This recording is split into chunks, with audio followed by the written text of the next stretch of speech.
আশরাফুর রহমান, ঢাকা বিশ্ববিদ্যালয়ের দ্বিতীয় বর্ষের রাষ্ট্রবিজ্ঞান বিভাগে অধ্যয়নরত আছি এবং আমি ব্যাটারি চালিত ই-রিকশা চালকদের প্রশিক্ষণের লক্ষ্যে আয়োজিত মাস্টার ট্রেনার প্রশিক্ষণ কোর্সে আজকে দ্বিতীয় দিন এবং আমি আছি মুক্তিযুদ্ধ সাথে সামাজিক অনুষ্ঠান কেন্দ্রে এবং দুদিন ধরে আমরা অভিজ্ঞ প্রশিক্ষকদের মাধ্যমে প্রশিক্ষণরত আছি এবং এই দুদিনের মধ্যে আমরা ই-রিকশা, ট্রাফিক চলাচল, ই-রিকশার ক্ষেত্রে ট্রাফিক চলাচলের বিভিন্ন নিয়মকানুন সহ ব্লাইন্ড স্পট, নানা বৈজ্ঞানিক কারণ এবং ই-রিকশা বর্তমান চালিত ই-রিকশাদের দুর্ঘটনার কারণ এবং এর প্রতিকার কীভাবে করা যায় এবং বুয়েট কর্তৃক যে প্রচলিত যে রিক্সাটি উদ্ভাবন করা হয়েছে সেই রিক্সার কার্যকারিতা সম্পর্কে আমরা বিশদভাবে জানতে পেরেছি এবং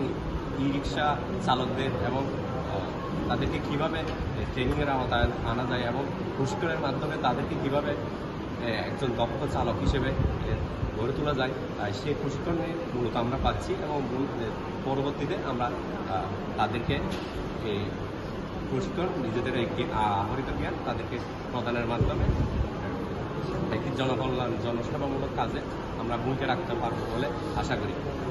এই প্রশিক্ষণের মাধ্যমে আমি মূলত নানা বিষয় জানতে পেরেছি নিজে এবং কীভাবে অন্যকে শিক্ষা দিতে হয়, নিজের উপস্থাপন জ্ঞান এবং সকলের সাথে কীভাবে মিশতে হয়, বিশেষ করে তৃণমূল পর্যায়ের সমাজসেবী মানুষ, রিক্সা চালক সহ নানা পেশার মানুষদের সাথে এই বিষয়ে আমরা বিশদভাবে জানতে পেরেছি অভিজ্ঞ প্রশিক্ষকদের মাধ্যমে। এই প্রশিক্ষণের আয়োজন করার জন্য আমি বিশেষভাবে ধন্যবাদ জানাতে চাই ব্র্যাক এবং বাংলাদেশ সরকার, স্থানীয় সরকার পল্লী উন্নয়ন ও সমবায় মন্ত্রণালয়কে। তাছাড়াও বিশেষ করে এই কার্যক্রম, এই কর্মশালার মাধ্যমে আমরা শিক্ষার্থীরা বিপুলভাবে অংশগ্রহণ করেছি। প্রায় জানতে পেরেছি 200-র মতো শিক্ষার্থী আমরা এই প্রশিক্ষণের আওতাভুক্ত হয়েছি।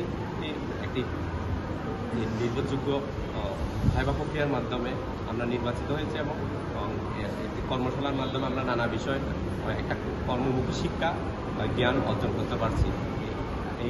এই ধরনের কার্যক্রম আমি বাংলাদেশের নতুন বলে মনে করি। এর পূর্বে আমার এই ধরনের কর্মশালাতে অংশগ্রহণের কোনো ভূমিকা ছিল না এবং এর মাধ্যমে নানা জ্ঞান অর্জন করতে পারছি। ধন্যবাদ।